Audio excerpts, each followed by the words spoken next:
Namaste.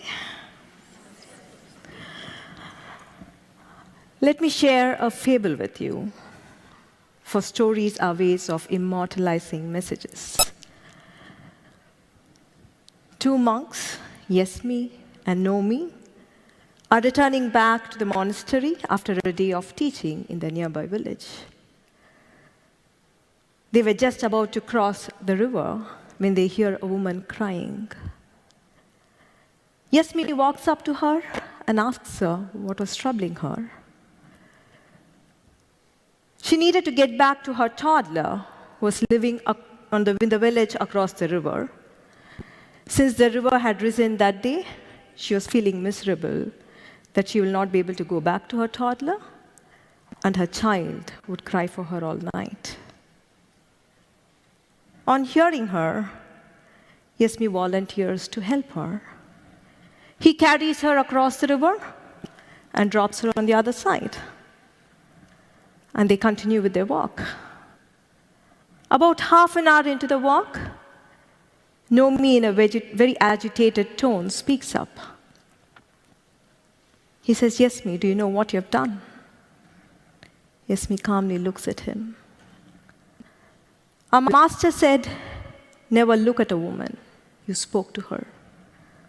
Our master said, never speak to a woman. You touched her. Our master said, never touch a woman. You carried her."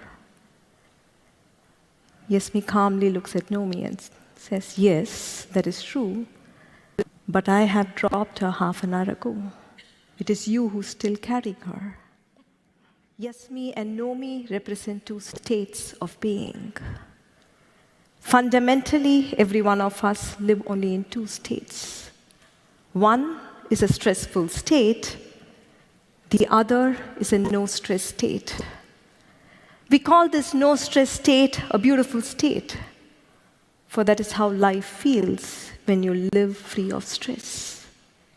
Generally, stress refers to tension, but anger, fear, hurt, loneliness, frustration are all stressful states, aren't they?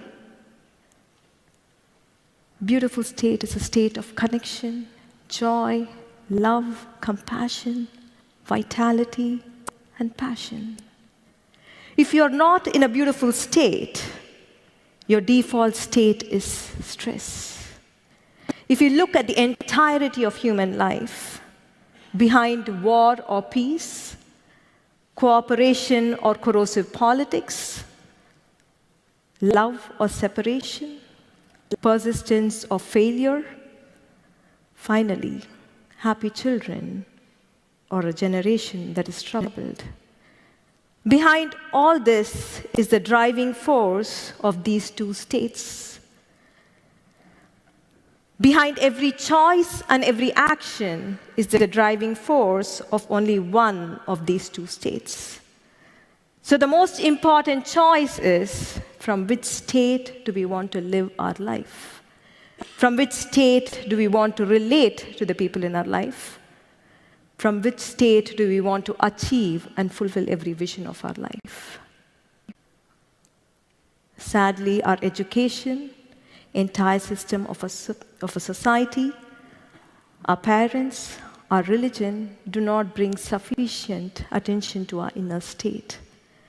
In fact, the very structure of education at school makes us compete, makes us feel jealous of another's progress, makes us feel ashamed of being less.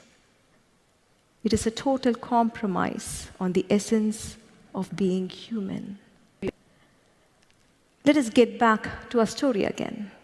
Yesmi represents the beautiful state, and Nomi represents the stressful state. Nomi has created a problem in his mind and is paralyzed with it. Yesmi solves a problem of a fellow human being and continues with this peaceful walk. Nomi is agitated before the event, during the event, and after the event.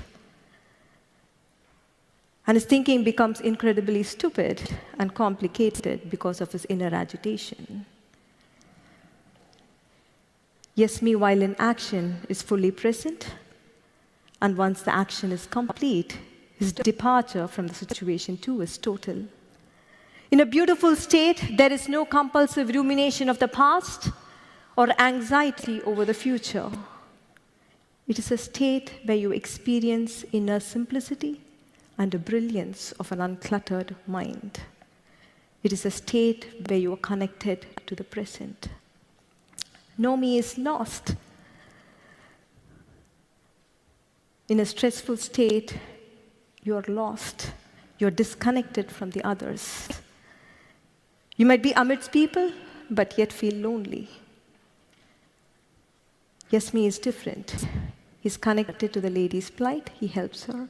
He understands no me's distress and tries to help him out with a wise remark. In a beautiful state, you're powerful enough to help yourself and help others around you. You're outright intelligent, and your actions are decisive and powerful.